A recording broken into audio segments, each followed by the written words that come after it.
Hello and welcome to pmclounge.com. In this video, we are going over a topic which is of immense importance for the times that we are in. This is all about virtual kickoff for project managers. How do you kick off a project virtually? Because today, all the projects are being run from home. And as a project manager, you already know how important a kickoff is. If not, stick around because you're going to understand the objectives and the importance of a project kickoff. But if you already know what extra can you bring to the table, because everything is now virtual. So that's the point that we are going to discuss and talk about in this video. How do you effectively kick off a project virtually as a project manager? Now, let's start things off with a project kickoff. What exactly is a project kickoff? As far as virtual teams go, this is definitely not a new concept. And you would have done project kickoffs where half of your team is situated in one side of the planet, the other half on the other side of the planet. I'm pretty sure you would have dealt with virtual teams in the past. But with physical distancing rules in place, every team has gone virtual, even those that have never worked in a virtual environment before. So, for teams that have never worked together, the challenge is even bigger. So, if you are part of a team that has worked together in the past, that has delivered projects together in the past, the challenge is not that big becoming a virtual team all of a sudden. But for teams that have never worked together in the past, that do not know each other, that have never actually met each other in person, the challenge gets even bigger. And there are concepts of forming, storming, norming. We've discussed all of them. I'll share a link, the first link in the description below, to a page, to a video on these topics. But these phases of forming, norming, storming, all these phases can get longer when we are talking about a team that has never worked together and is working together for the first time, and that too virtually. Now, what this does is it might result in project delays. Nobody likes project delays. So, when we talk about a culture of a team, that is defined by all the individuals that make up that team. But as a project manager, you as a project manager and as the leader, you are also going to heavily influence how the team development goes along. So that is why it is very, very important that you kick off the project effectively. Now, in the past, you might have worked on projects where project kickoff was just a formality, but now the importance of project kickoff has actually grown manyfold. And the reason behind that is simple. You might be working with teams that have never met in person before, and you are going to basically work with them. You need to ensure that they work as a well-oiled machine, and kickoff is your starting point. So that's the importance of project kickoff. Now, when we're talking about kickoff objectives, what exactly are the objectives of a kickoff? How important this is? So regardless of, and this is where I come back to my point where I mentioned that whether you're working from home, whether your entire team is virtually working, or whether you're working in person, project kickoff remains extremely important. And there are 6 objectives that you need to know when it comes to project kickoff. So let's look at all 6 objectives. Number one is obviously giving each team member a good understanding of the purpose behind the project. So you need to ensure that the project team knows why they are delivering whatever that they are delivering. And in a virtual environment, it becomes even more important. This is also a good opportunity for the team members to ask questions and to understand what the purpose of the project really is. And they can also connect their own purpose and ensure that they are basically in alignment with what the project is trying to achieve versus what they want to achieve in their careers. Now, remember that working on activities, project activities, that is, in an isolated environment, which is what a lot of people are working in these days because everyone's working from home, And when you do that without having a good idea of why we are basically doing the project work, why we are doing what we are doing, this is going to reduce the motivation that the team members have. So, your first point here is to ensure the objective of the project kickoff is to ensure that each and every single team member has a good understanding of the project, and they have a good understanding of how this project, the objectives of this project, the purpose of this project aligns with their career objectives and their career purpose. And this is also going to ensure that the work team members, they have motivation to work on the project. Next point is providing a chance for team members to get to know one another. This is extremely important. And we talked about a situation earlier in the video as well, where the team members might be working on a project where they don't know anyone else, right? So it's a totally new team, it's a totally new project, everyone's meeting virtually, and this is going to be a good chance for team members to know one another. And how you can do that, whether you're whether you're kicking off a project in person or if you're doing it virtually. If you're doing a kickoff in person, it becomes easier because the team members can walk up to each other, can get to know each other, can understand where what departments they belong to. But if you're doing this virtually, you might come up with some icebreaker games, right? And you might basically dedicate some part of your kickoff meeting just for icebreakers. And these need not be games specifically. You can casually ask people to share their uncertainties, doubts, assumptions, not just about the project. So you don't have to get personal, because people might not feel that comfortable in getting personal and sharing personal stuff with folks that they are meeting for the first time, and that too virtually. So you can, in addition to bringing in icebreaker games or stuff, you can also create a casual environment and ask people to share their fears, uncertainties, doubts, assumptions about the project. And this is definitely going to be a good first step towards building that psychological safety around the team. The team members should know that this is a safe zone. This is a zone where they can come in and they can share whatever that's in their mind that's bothering them. The third objective of a kickoff is helping the team to develop an initial set of working agreements.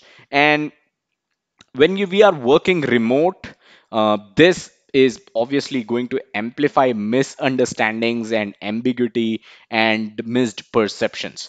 So when we are making decisions such as when should the weekly team meeting take place, or how they will keep you in the loop, the team members, that is, as to what exactly is going on with the project, how the team members are going to work through interpersonal issues, and how feedback will be provided, all of this basically need to have a certain ground rules.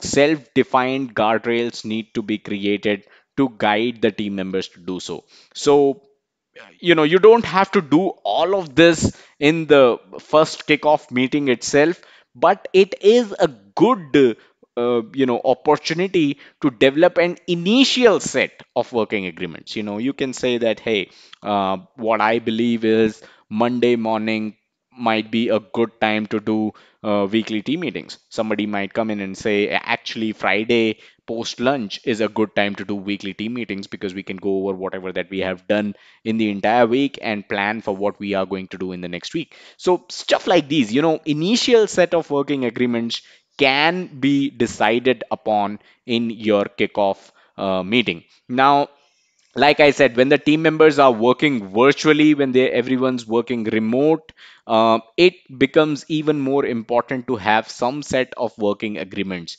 ensuring that there is, let's say, a time in the day that is fixed for everyone to be present online.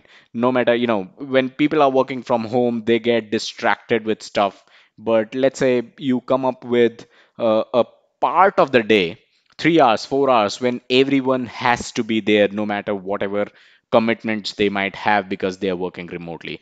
Stuff like these which can help develop these initial set of how the working agreements and how the project team is going to work together. The next objective is learning each team member's development objectives. Now, this ties back to the first point that we talked about the career purpose, the career goals of the team members, and how it aligns with the project's purpose and project's goals. So, you need to learn what each team member's development objectives are, and this could be something that some people might be vocal enough to talk about it in a kickoff meeting, but you might have to engage with your team members on a one-on-one basis to understand those development objectives as well. Well run projects, they provide a great opportunity for personal growth. You might have a senior developer in your project team who wants to do some kind of testing as well. He or she just wants to expand his knowledge, expand his skills, and want to do some sort of testing as well, be involved in the testing, the entire testing, the testing effort. And it when you know this, when you know about the objective of such a senior developer, you can ensure that you provide that kind of opportunity. So like I said, not everyone is going to be interested in sharing stuff like these um, on the kickoff meeting itself, but when you talk to them in, let's say, a one-on-one meetings, you might be able to understand these kind of objectives, and you might be able to know about such development objectives. So a kickoff meeting is actually a good time to let everyone know that you plan to schedule one-on-ones with your team members. You plan to understand what their development objectives are, and you can ensure that you align these objectives with the project activities that you have. If team members have some learning goals, you need to ensure that project activities can help provide those opportunities for the team members to achieve those learning goals.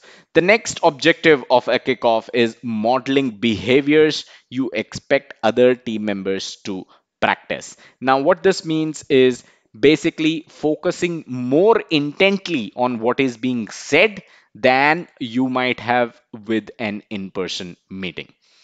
Now, what this means is you need to put your phone away. You need to close all other applications on your computer. You need to be mindful and be present in your meetings, in when you're doing your job, uh, be it meetings, be it the work itself, the project work itself, right? So basically, this is something that you can uh, display as part of the kickoff meeting. You can explicitly talk about it. You can also share some of the good practices, best practices that you are following to ensure that you can work, you can focus and work even while you're working remotely, right? So you can even ask your project team members to share stuff like these on the kickoff meeting, right? So that's something that you can ensure, which can be an objective of your kickoff meeting itself. Finally, the last objective of a kickoff meeting is walking team members through the use of normal communication tools, including appropriate usage and what should be used for communicating in which tool. Now, what this means is, let's say, you let the team members know that everyone's going to be using Zoom for calls, and everyone should is expected to have their let's say camera turned on, just so that people can see each other, people can relate with each other, people can communicate better with each other. So those are the kind of ground rules as far as communication goes. You can also talk about what kind of tools the team is going to use for, let's say, written communication, emails, Slack. You might also talk about whether it is okay for team members to share their personal phone numbers, mobile phone numbers with each other, right? If that is going to be something that is expected or that will be used as a tool for communication during the project. So stuff like these can also be talked upon, can also be touched upon, and can be decided, which is a good objective for a virtual kickoff meeting, of course. So those were the 6 objectives of a kickoff meeting. I'd also like to use this opportunity to inform you about a training that is available on our YouTube channel for free. It will be linked in the description below. The second link, check it out. It is called Managing Projects from Home, and it is delivered by a trainer called Neha. It is my conversation with her on how you can basically deliver projects from home. All right. So, in conclusion, it is important to understand that building virtual teams, it won't involve doing anything radically different from what you would do when you were dealing with a team which is totally new to each other, and you are doing a kickoff in person, right? So whatever that you would do with a team that was totally new to each other and you were doing an in-person kickoff, that's something similar that you would do on a virtual kickoff as well. But of course, there's definitely an element of team building involved here, which needs to be done virtually, which needs to be taken care of virtually, which is something that you need to pay attention to when you're doing a virtual kickoff. And that's all that we had in this video. I hope you got value out of it. I hope you were able to understand how you can kick off your projects virtually and effectively. Subscribe to the channel if you haven't done so already. Hit the bell icon to stay notified every time we upload new content. And don't forget to check out the website pmclounge.com, your number one free PMP resource. Thank you and have a nice day.